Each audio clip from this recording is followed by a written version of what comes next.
Well, tonight's Tipline Investigation involves a heartbreaking scam that's targeting local seniors. Now, the crooks don't just stop at pilfering bank accounts, they plunder the victim's heart as well. It's called the romance scam, and the horrible people who commit these crimes are rarely caught. Many senior citizens are turning to dating websites as the pandemic drags on.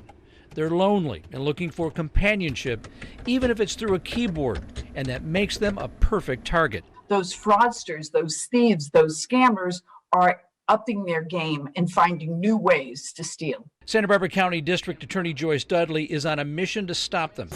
However, since the crooks are most likely operating outside the U.S., the only way she can fight back is by warning people.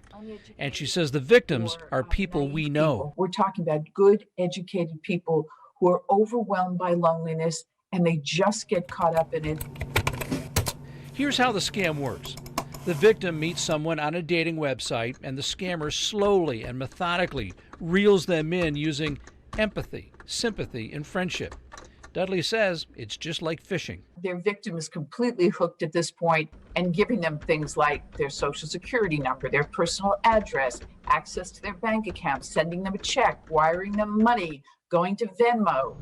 At some point, the victim runs out of money, and that's when the victim then becomes a money mule for the crooks. And the person says, "Oh, that's okay, honey. I love you. Let's work together to have your friends help us. So why don't I use your bank account? Why don't you call this person? Why don't you reach out to your kids? Why don't you invade your trust?" But eventually, the money tap dries up, and the damage is done. And again, it's only in retrospect when people realize, oh my God, what did I do? I guarantee you right now, some of the people who are watching the show will get a phone call, get a connection, hear a story and say, wait a minute, that could be a scammer. And I spoke with a woman late this afternoon who says scammers stole about $128,000 from her 89-year-old father who lives in the Santa Barbara area. She says the crooks almost got another $50,000, but luckily they were able to stop that. Now, what happened to her father may not be a romance scam, but she says how the scammers operated sounds very similar to what we just described, and she says police are now involved. We have more information about this and resources to help you and your loved ones. It's on our website right now.